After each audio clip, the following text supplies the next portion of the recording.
আসসালামু আলাইকুম। আশা করি সবাই ভালো আছেন।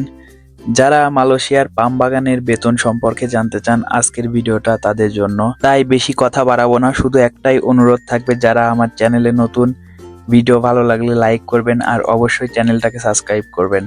মালয়েশিয়ার এগ্রিকালচার কাজগুলোর মধ্যে সবথেকে কষ্টের কাজ হচ্ছে পাম বাগানের কাজ।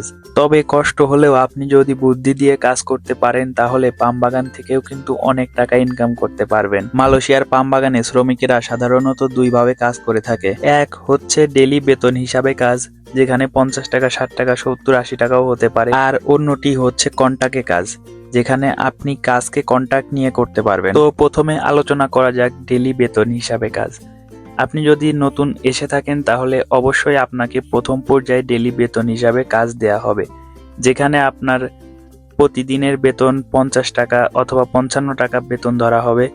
মাস শেষে আপনার 30 দিনের 1 দিন কি 2 দিন ছুটি দেবে, যেখানে আপনার 28 দিন ডিউটি করে আপনি মালয়েশিয়ার 1500 রিঙ্গিত থেকে শুরু করে 1800 রিঙ্গিত পর্যন্ত প্রথম অবস্থায় ইনকাম করতে পারবেন, যা বাংলাদেশ টাকায় 45,000 থেকে শুরু করে 50,000।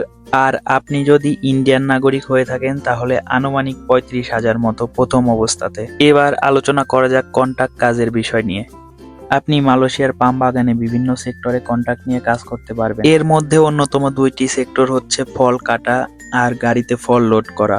যারা পাম বাগানে এই দুইটি সেকশনে কাজ কন্ট্রাক্ট নিয়ে করে তাদেরকে কিন্তু সারাদিনও কাজ করতে হয় না। যারা ফল কাটে তারা সকাল থেকে দুপুর 12টা পর্যন্ত অথবা 1টা পর্যন্ত ফল কাটে, আর অন্য আরেকটা টিম যারা গাড়িতে লোড করে তারা বিকেলে এসে গাড়িতে ফল লোড করে দেয়। আপনি যদি একটু পরিশ্রম করে কাজ করেন, মন দিয়ে ফল কাটেন অথবা গাড়িতে ফল লোড করেন, আপনি কিন্তু মাস শেষে অনেক টাকা ইনকাম করতে পারবেন কন্ট্রাক্টে কাজ নিয়ে। এবার বেতন সম্পর্কে কিছু এক্সট্রা কথা বলি।